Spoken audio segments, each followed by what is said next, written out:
ভালোবেসে নিজের কিডনি দিয়ে স্বামীকে বাঁচালেন স্ত্রী। আমার স্বামী শুধু পৃথিবীতে বেঁচে থাকুক, সেটাই আমার একমাত্র চাওয়া। ভালোবাসার এক অনন্য দৃষ্টান্ত সৃষ্টি করলেন সাইমা জাহান পলি নামের এক নারী। সবটুকুই করেছি আমার হাজবেন্ডকে বাঁচানোর জন্য।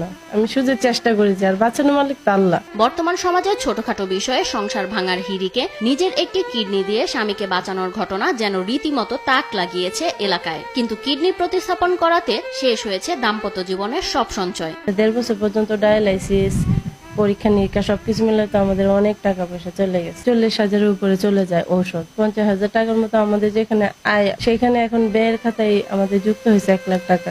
গত 6 বছর আগে পারিবারিকভাবেই বিয়ে হয় নেত্রকোনার আটপাড়া উপজেলার 5 গজ গ্রামের মোহাম্মদ আলতাফুর রহমানের মেয়ে সাইমা জাহান পলি ও পূর্বধলা উপজেলার হিরণপুর গ্রামের মোজাম্মেল হকের ছেলে জহিরুল ইসলামের। আমাদের বিয়েটা আসলে পারিবারিক ভাবেই হয়েছে।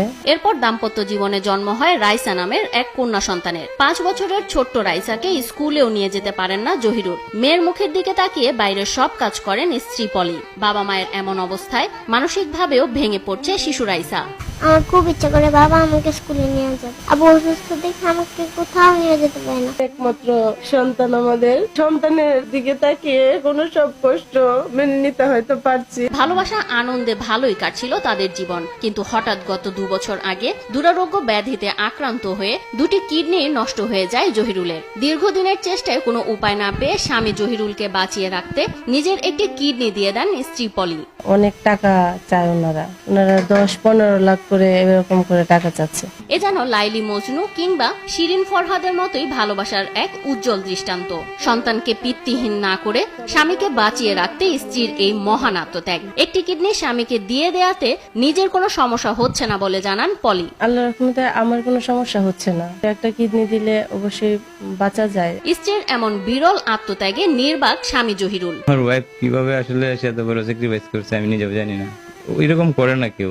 যেরকম ওর জন্য এখন আমার করা দরকার ছিল, এরকমটা আমি করতে পারি না। কিন্তু আমি অসহায়, আমি কিছুই করতে পারি না ওর জন্য। পরিবার পরিজন এবং সহকর্মীদের সহায়তায় কিডনি প্রতিস্থাপন করলেও বর্তমানে আর্থিক সংকটে নিয়মিত চিকিৎসায় দুষ্কর হয়ে পড়েছে পরিবারটির। ছোট ভাইয়ের সহযোগিতায় একটি ভাড়া বাসায় কোনো রকমে দিন কাটছে তাদের। এমত অবস্থায় বাধ্য হয়ে বেঁচে থাকতে সরকারি বেসরকারি মানবিক সহায়তার আবেদন পরিবারটি। আমাদের দেয়ালে পিঠ থেকে গেছে। আপনারা একটা ফ্যামিলিকে বাঁচান, একটা পরিবারকে বাঁচান। আমার কাছে আমার আত্মসম্মান আছে, আমার স্বামীর জীবন সবচেয়ে বেশি দামি। সরকার আমাদেরকে বাঁচান, আমাদেরকে বাঁচতে দিন এই পৃথিবীতে।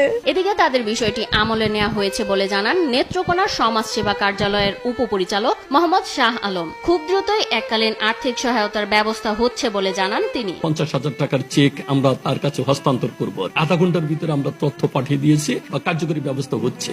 আমি তাকে সহযোগিতা করব এই বিষয়ে।